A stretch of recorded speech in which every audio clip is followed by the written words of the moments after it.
আজকে একটা সামুদ্রিক মাছ রান্না করে দেখাবো, যেটা হয়তো অনেকেই আমরা খাইনি এর আগে। তো এই রান্নাটা করেছে আমার ছোটদির মেয়ে সুইটি। তো ও এই সামুদ্রিক মাছটা নিয়ে এসেছিল দীঘা থেকে। সেই মাছটাই ও বানিয়ে প্রসেসিংটা সমস্ত কিছু করে আমাকে পাঠিয়েছে। এটা হচ্ছে স্কুইড ফিশ। তো এটা কিভাবে রান্না করতে হবে, কি কি লাগবে, সমস্ত ডিটেলস আপনাদেরকে জানাচ্ছি। তো এখানে ময়দা আর কর্নস্টার্চ দিয়ে আগে এটাকে ভালো করে ব্যাটার একটা বানিয়ে নিতে হবে। তার মধ্যে একটু পরিমাণ মতো লবণ আর একটু গোলমরিচের গুঁড়ো দিয়ে ম্যারিনেট করে নিতে হবে। কারণ এটা আমরা যেমন চিলি ফিশের সময় আমরা যেমন চিলি পকোড়া বানাই, সেইভাবে এটাকে ফ্রাই করতে হবে। তো এদিকে তেল গরম হতে দেওয়া হয়ে আছে, আর আমার গলার অবস্থাও খারাপ। তো এখানে ম্যারিনেট করে রাখা আছে, হয়ে গেছে। এবার আমরা অল্প অল্প করে ভেজে নেবো, একসাথে সবগুলো দিলে হবে না, একটু একটু করে দিয়ে একটা দুটো কি তিনটে ব্যাচ অনুযায়ী ভেজে নিতে হবে। কারণ একসাথে যাতে একটা অপরটার সাথে না লেগে যায়, ভালোভাবে যাতে কুক হয়, ওই জন্যে একটু একটু করে ব্যাচ টু ব্যাচ ভেজে নিতে হবে। তো ভালোভাবে ফ্রাই না হলে একটু মুচমুচে ভাবটা আসবে না। তো ওই জন্যে একটু একটু করে ভেজে নেওয়া হচ্ছে। আর একটু লাল লাল রঙের বেশ কালারটা এলে ভালো লাগবে।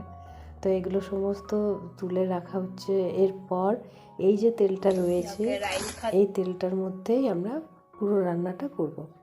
এরপর যেগুলো লাগবে আমাদের: রসুন কুচো, পেঁয়াজ কুচো, ধনেপাতা, স্প্রিং অনিয়ন আর ক্যাপসিকাম, সাথে পাতিলেবু।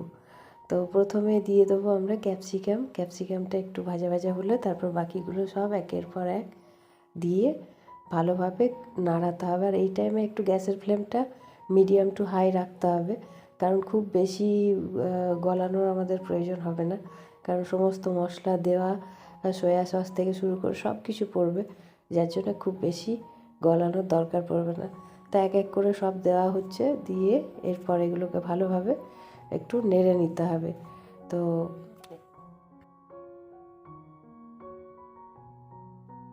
হালকাভাবে ভেজে নেওয়ার পর এটার মধ্যে একটু লেবুর রসও দিতে হবে।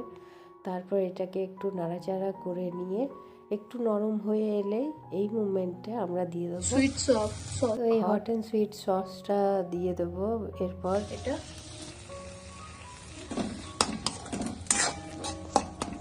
ভিনেগার এক ঢাকনা, কড়াইটা পুরোটা করে। তো এর মধ্যে একটু জল দিয়ে হালকা নাড়াচাড়া করে নিতে হবে। পরিমাণ মতন একটু নুন দিতে হবে, একটু জিঞ্জার গার্লিক পেস্ট দিতে হবে, খুব অল্প পরিমাণ, হাফ চামচের মতন। যেহেতু এটা সি ফুড, যার জন্য একটু জিঞ্জার গার্লিক পেস্ট দেওয়া দরকার আছে, সাথে লেবুর রস আর সয়া সস তো অবশ্যই লাগছে। সয়া সস ছাড়া এই ডিশটা যেন ইনকমপ্লিট হয়ে যায়। আর এর সাথে লাগবে একটু পরিমাণ মতো মিষ্টি।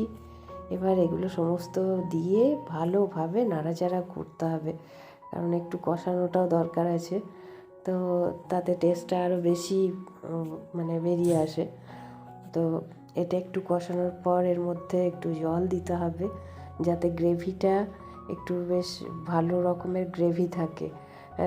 ড্রাই খুব একটা ভালো লাগে না।